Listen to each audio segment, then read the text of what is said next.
আপনাকে কি করে ভালো না বাসি ইয়া রাসূলুল্লাহ। যখন আপনি আমাকে ভালোবেসেছেন সেই 1400 বছর আগে, যখন আপনি আমাকে মিস করতেন, আশা করতেন যেন আমার সাথে দেখা করতে পারেন, অথচ তখনও আমি জন্মই হইনি।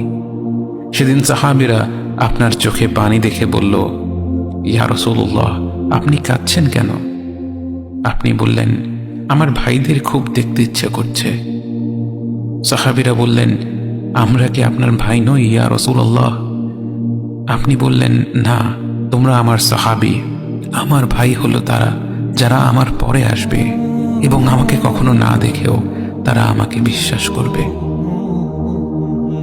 মৃত্যুশয্যায় শুয়ে আপনার অন্তরে এই চিন্তা ছিল যে আমাদের পরিণতি কি হবে।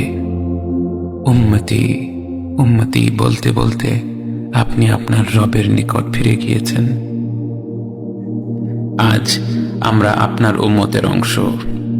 বিশ্বজুড়ে আপাত দৃষ্টিতে আমরা হচ্ছি সবচেয়ে অপদস্থ, নিরুপায়, পরাজিত, লাঞ্ছিত, অথচ বাস্তবে আপনার উম্মতের অংশ হওয়া যে গোটা বিশ্বের সব সম্পদ পাওয়ার চেয়েও মূল্যবান ব্যাপার।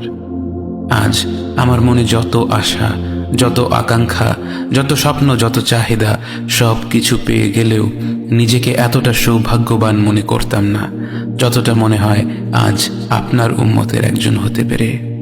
কাল হাসরের ময়দানে যখন গোটা মানব জাতি এক নবী থেকে আর এক নবীর কাছে ছুটে যাবে, আল্লাহ যেন বিচার প্রক্রিয়া শুরু করেন এবং প্রতিটি নবী নাফসি নাফসি বলে মানুষকে ফিরিয়ে দিবে।